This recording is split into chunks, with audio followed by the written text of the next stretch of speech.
this episode of On the Couch, we're going to be talking about some of the repairs and upgrades to the Burnie roads that are included in this year's capital program.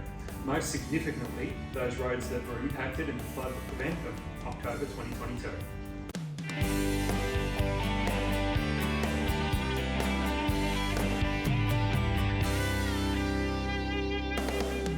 Hey, I'm Raymond, Operations Manager at the Works Depot at the Burnie City Council. And I'm Damien, the Director of Operations. One of the key roads is Horseshoe Bend in Aherne. Yeah, and that's been an absolutely crazy road to deal with, and I understand the public have been amazing in their patience and their understanding while we try and work out what's been going on up there. Yeah, I remember going up in October when the storm first happened and the floods first happened, and that was one of the roads, one of the key areas I suppose, that we had to go through. Started off with a little landslip halfway across the road, trying to fix it with a backhoe. Didn't quite work, more was happening. By the end of 2 days, you could feel the road actually moving underneath us. Yeah, it's been pretty scary, and it's been a pretty dangerous site to work on until we've been able to get access to the private property and ensure the traffic's flowing right and everything. But the good news is now, next week, we've had the final investigation work up there, which involves actually digging down into the ground, working out where the slip plane is, which one allows us to finish the drainage plan off, which will be good so that we ensure we're diverting any water going forward, and then two, that'll help us understand what the batter's going to be and how we're actually going to repair the road after. Yeah.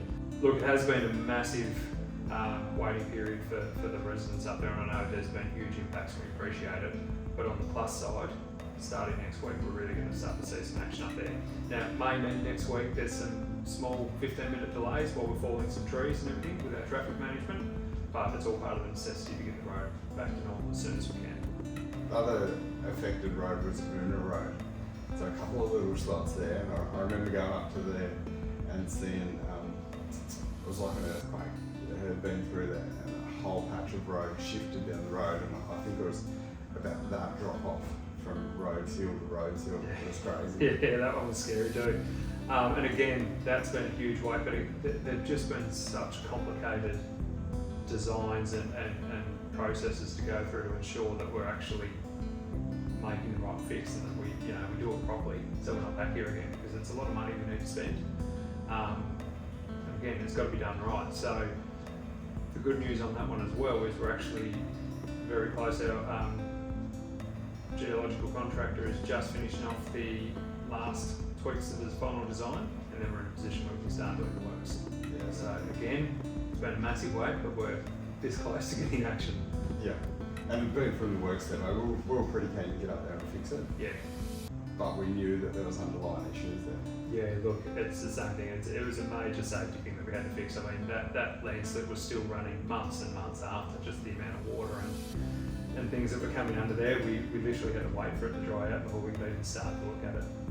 But we do appreciate the public's patience on it. So on to some other roads that are going to be worked on this year, and we know they're in desperate need of some love, is ones that the team internally are going to be handling. West Mooreville Road.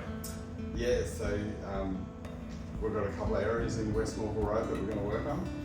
So we've got some underground springs there that have started to seep through the road and caused a lot of damage. We've done a fair bit of patching until we realised that there is actually springs there. Yep.